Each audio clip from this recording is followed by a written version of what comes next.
Welcome to Building My Legacy podcast. This podcast is designed for leaders and entrepreneurs who want to leave a legacy and will provide strategies that focus upon key elements for legacy creation, determining your desired impact and its benefit, increasing your legacy's reach by engaging key stakeholders, planning, prioritizing, and executing.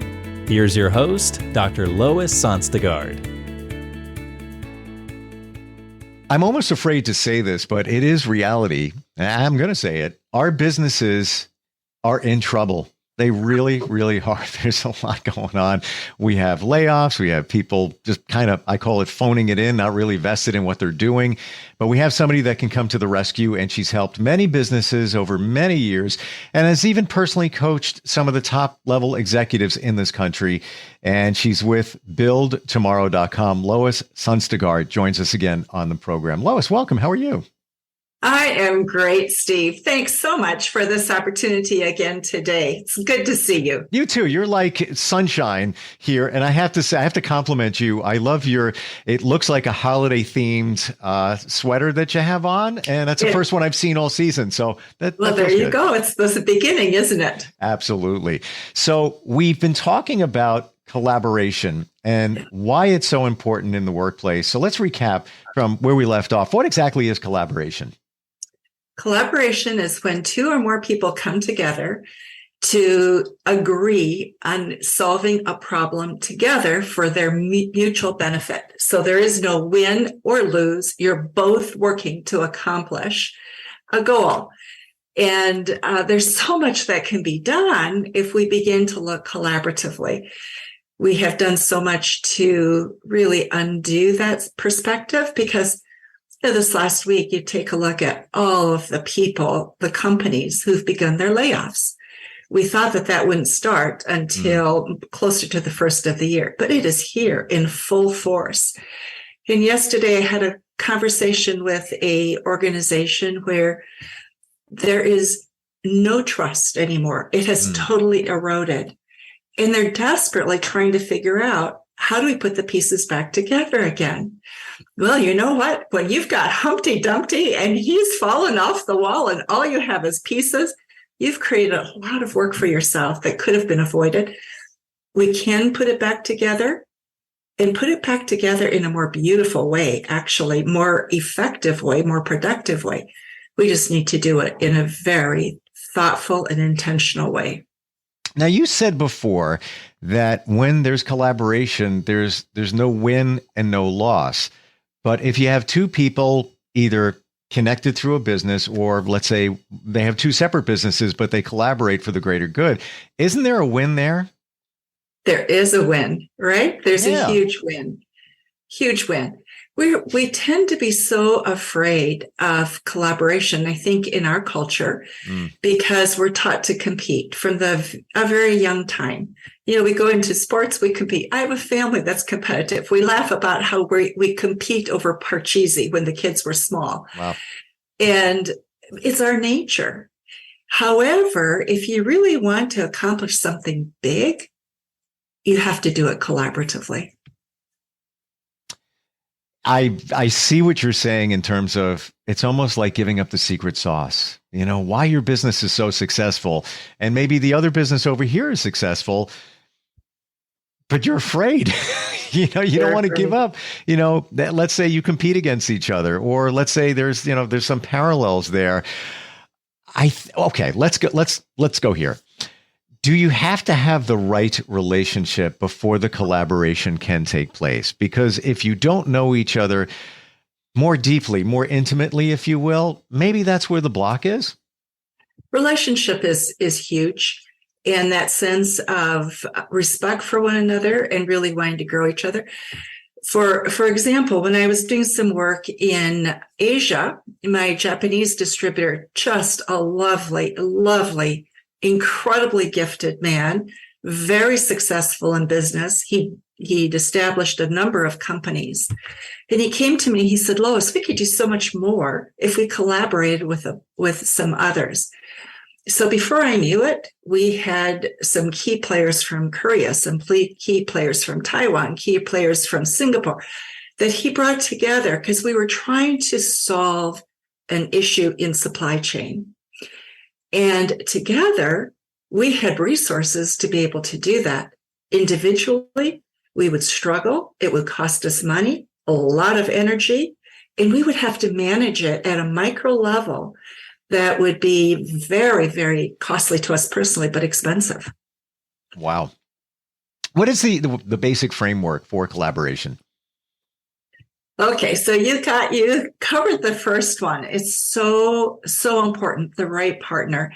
And sometimes, Steve, we don't know the partner so well, but we can get to know them because we come together around a common goal.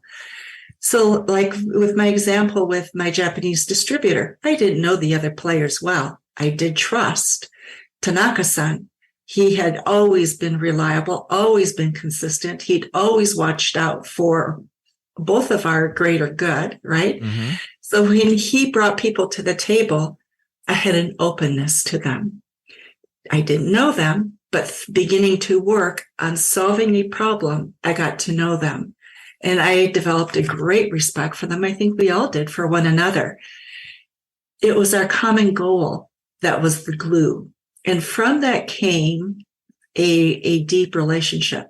It was a long-term perspective. We weren't solving a problem for this month or next month or to meet this dollar goal today.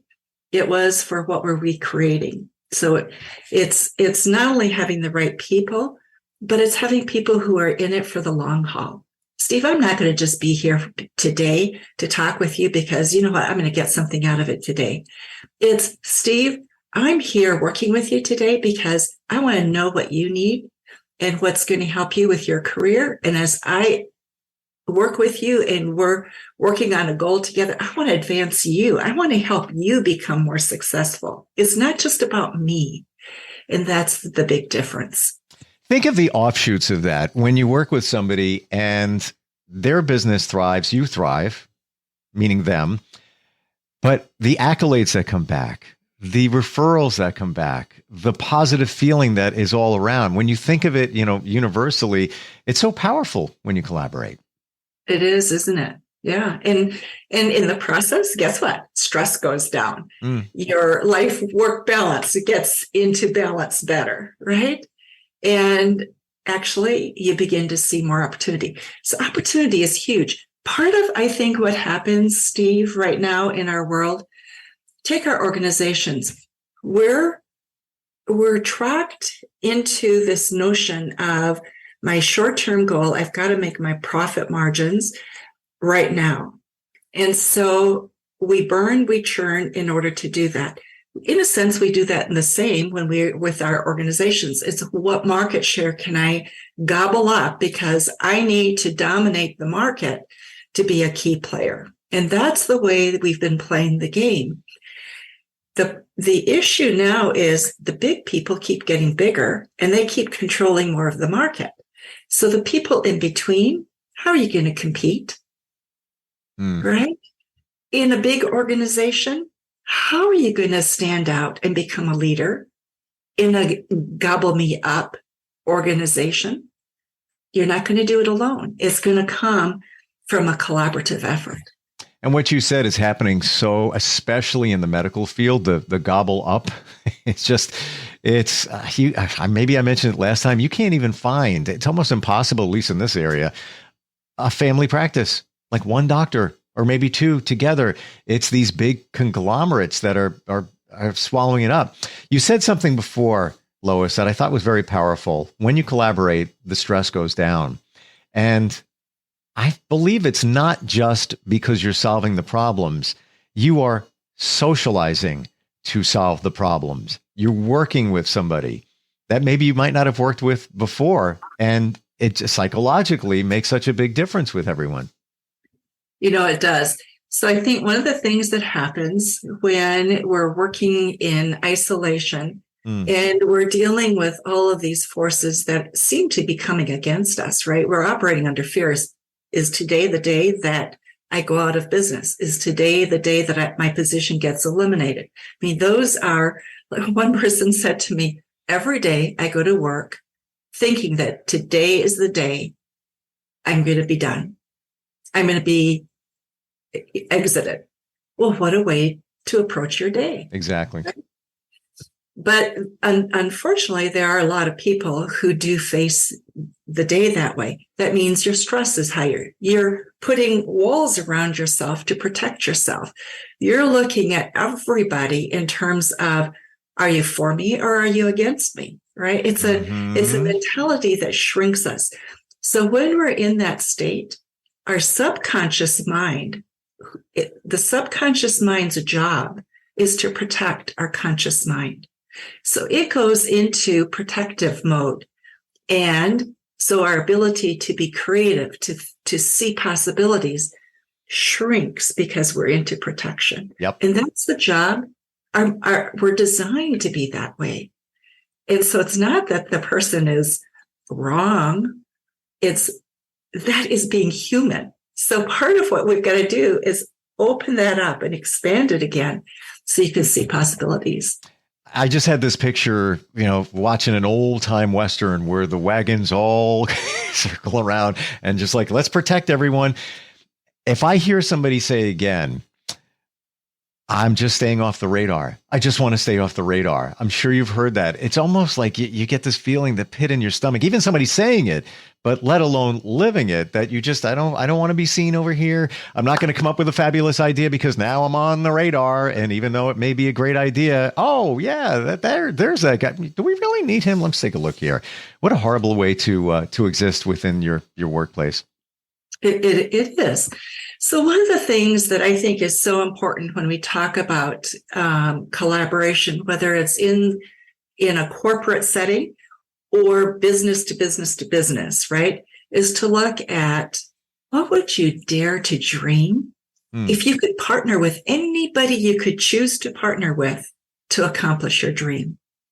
Let me ask you that question. How would your dreams change if you could partner with anybody you wanted to partner with? Makes you think, doesn't it?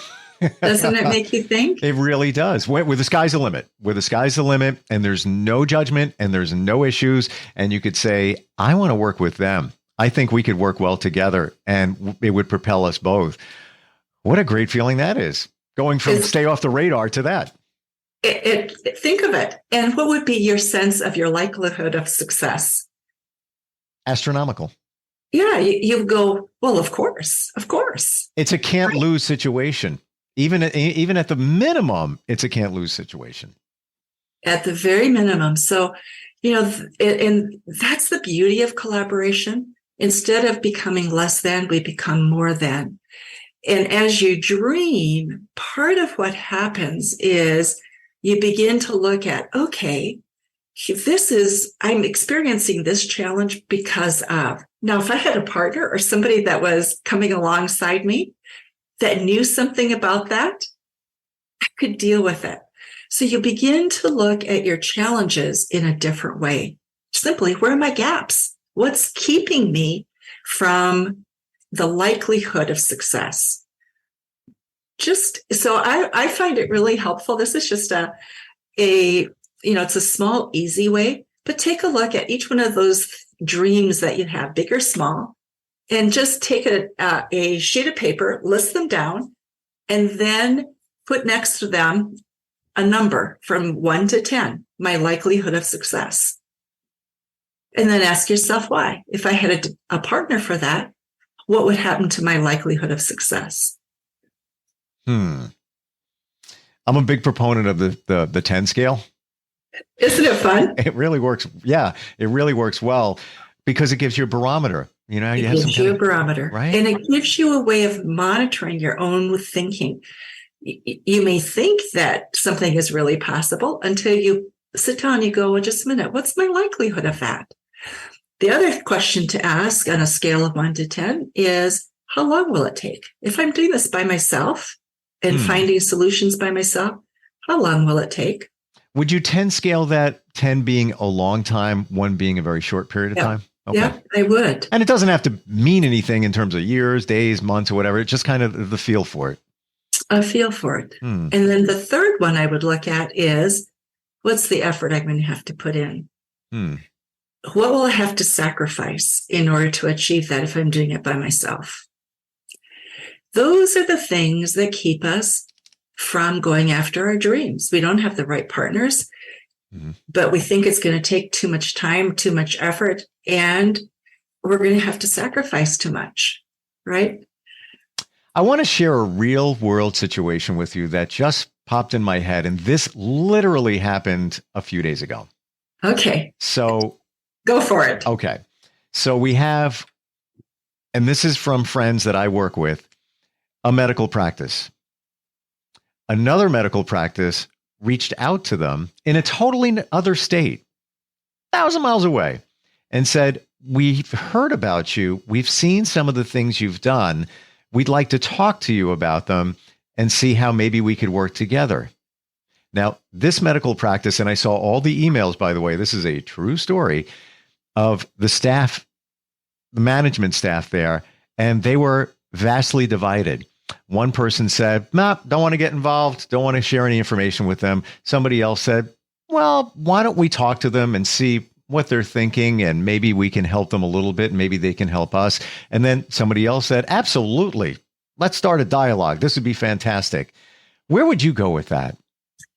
So the reason why there's hesitance is look at what's happened to medical practice. We've had big organizations gobble them up, and once they're gobbled up, their ability to really practice medicine the way they think they want to practice medicine is now controlled. They're told how to practice, how much time to spend with patients.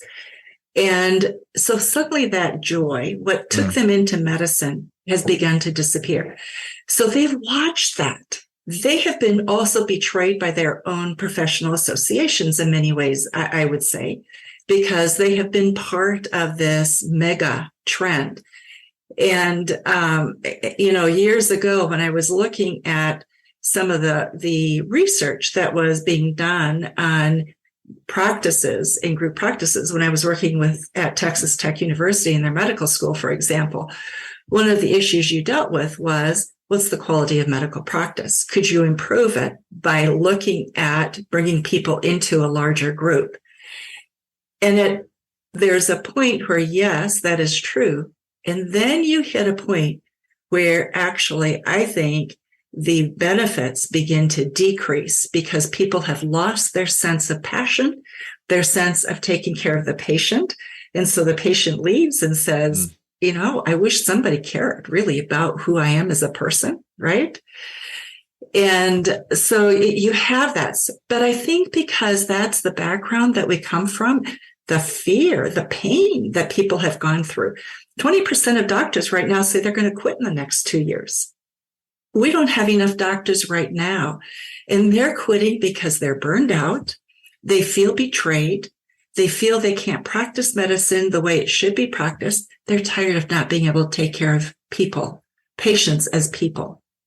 Well, when you talk with people, you hear the same thing. I wish I had a doctor who cared about me as a person, right? I'm not sure about the quality of care. Is it a dollar decision, or is this really the right treatment? COVID brought that out because we've never fully addressed what the impact of the virus was or of the vaccines, right? We don't have an honest discussion. And so as long as those kinds of forces are in place, you have this difficulty in terms of people being willing to be open to even have the discussion. So I think one of the most important things you can do in that setting is to begin the discussion. What if you join together? What could happen? What are the possibilities? What are the boundaries you need to put in place to protect yourself so you don't get gobbled up and disappear? Oh, it's funny you said relationships before. This is a totally unknown. And even if we factor out that it's a medical practice, they're two independent businesses. They're call it local. So they're not, run by a franchise or a big company, but just the mentality. We have this, who is this person, and this differing of opinion, whether we should work with them or even talk to them or share anything with them. But I agree that I guess internally with this business over here, set some boundaries. All right, guys, if we're going to talk with them, we're going to share this with them, and only that until we go deeper and form some type of relationship. It's like dating. You don't just jump in and say, okay, I've now made a decision, right? Right. Yeah. You date for a reason. You get to know each other. You establish the relationship. And there's parameters you can put in place to get to know each other, to look at how do you want to structure this relationship so you've got a safety net. You must build safety nets in today's world. And I think once you start to do that, medical practices, businesses that are shrinking or they're afraid that they're going to lose in the marketplace, that they've got to join the big players, for example, to survive, can now come together and actually become a formidable force. Look at medical practices that your example. If they came together independently and worked together collaboratively, and as they did that, then invited others in, they now become a entity that can begin to establish what should happen in the marketplace. They can redefine the product, so to speak. And that could change medical practice. It has inordinate possibilities. To your point before, Lois, when you said, what's the dream? Think about it. Now you have these two similar practices in different states. What if, and it would take time, but what if they became connected?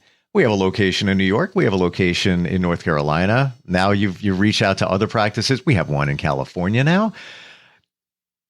One thought that popped in my head, do your research, even if it's somebody that you know, because when I heard this true story, I researched this other practice over here because I wanted to see what the size of it was. Is it equitable? Is it just this little tiny, doctor kind of just doing his thing with a few patients?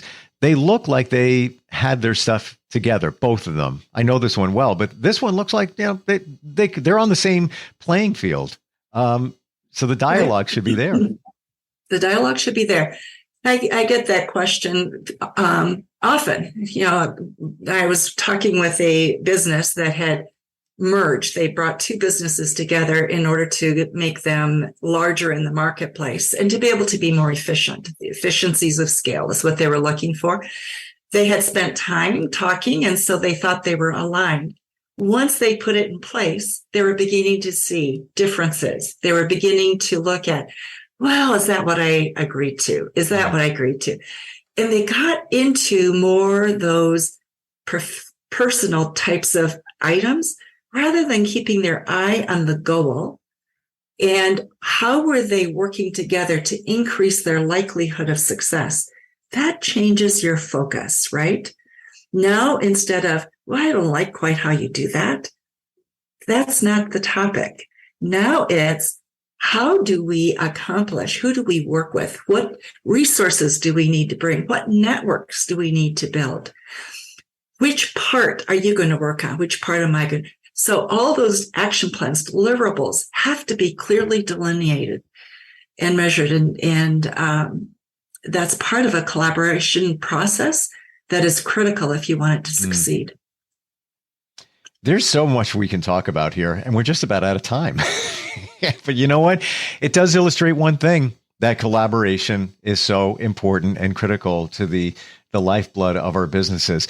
If somebody wants to reach out to you, Lois, with your years of experience and working with so many companies and businesses from all different levels, and even on a one-to-one coaching platform with a lot of CEOs and executives, they just go to the website. What's your website? The website is www.buildtomorrow.com.